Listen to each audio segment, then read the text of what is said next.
education should be about much more than school, exams, and preparing young people for jobs.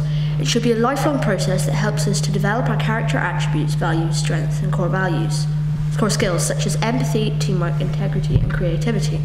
2/3 of the delegates surveyed did not feel this was true of our education system. What was going wrong? You mean they didn't feel the education system's doing that? Okay.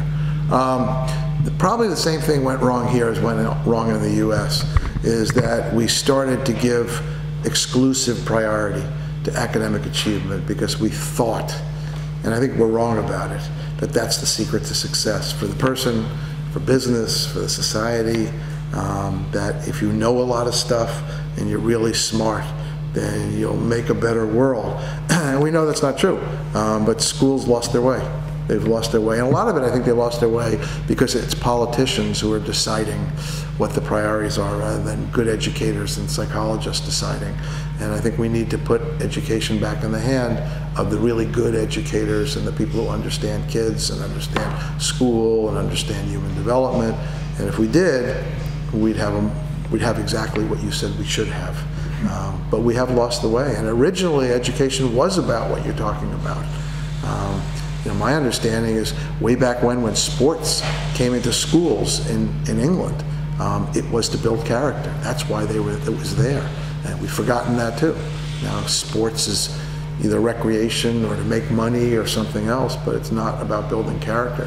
So originally it was about that, and we've lost the way and started to think that somehow just technical knowledge and technical skills are what you need to live a great life.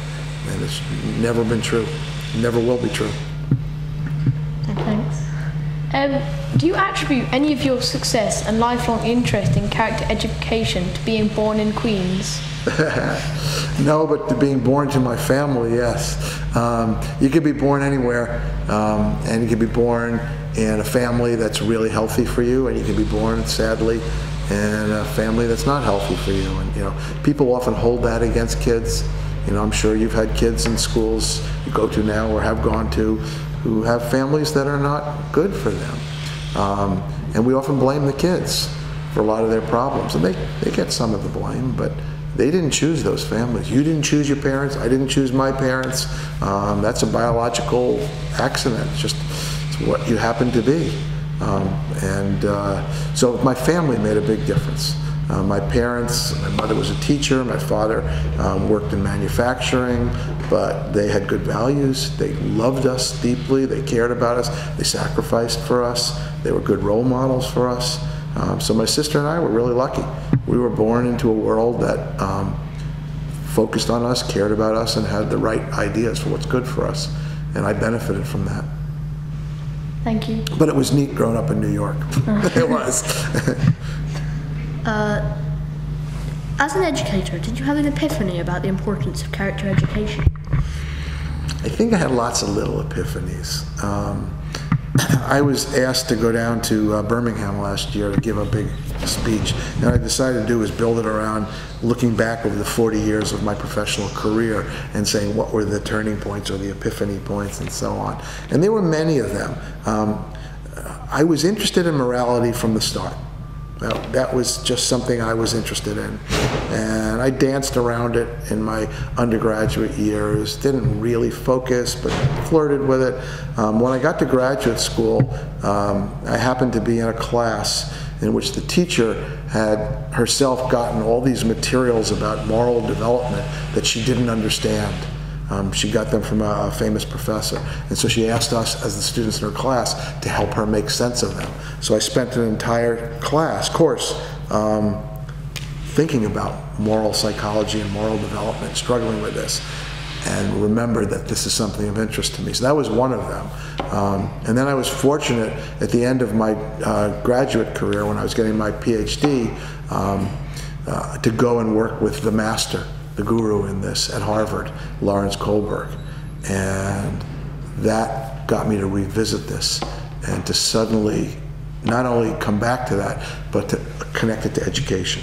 Because he was taking psychology, applying it to education. He was saying, how could kids like you become good people or become bad people from a psychological standpoint? And then he said, what can we do in schools to make it more likely that you guys become good people and less likely that you become bad people. So he applied it to schools. That was an epiphany for me, because I had never thought about it in terms of doing it in schools before. Thanks. You have described character education as rocket science. Does it crash and burn without student empowerment, or is there a risk of it being put in a silo rather than integrated? They're all possibilities. I'm not sure it necessarily crashes and burns if there's not student empowerment, but it's less effective if there's not student empowerment. We're all co-authors of our own lives. How old are you guys now? 12. 12. You're both 12? Yeah. As 12-year-olds, you're co-authors of your lives, but you were co-authors of your lives when you were 3, 4, 5 years of age, not as profoundly, but still, and to give people the opportunity to be those co-authors by empowering them to have some control, some say, some voice. I don't mean veto power or absolute control, just more than you have. So when we don't do that in schools, we don't get optimal impact on the development of students. It's not crashing and burning. Now, if you go to the extreme, where schools, and the many are like prisons. There are schools that are like prisons. I think they crash and burn. And as far as siloing it, yeah, that's a possibility. Some schools think that character education is done in one lesson a day, you know, or a certain period of the day, or a certain activity of the day. And when you start putting it in a silo like that, it's going to have much less impact. As I say, it needs to be who we are and how we be. And it has to permeate everything we do in schools. So it has to be in your math lesson and your language lessons. It has to be in PE. It has to be in, you know, the way the lunchtime is run, the way discipline is done, the way student government is done. It has to be in the way professional development is done for teachers. It has to be everywhere. And if you silo it, it's going to be much less effective.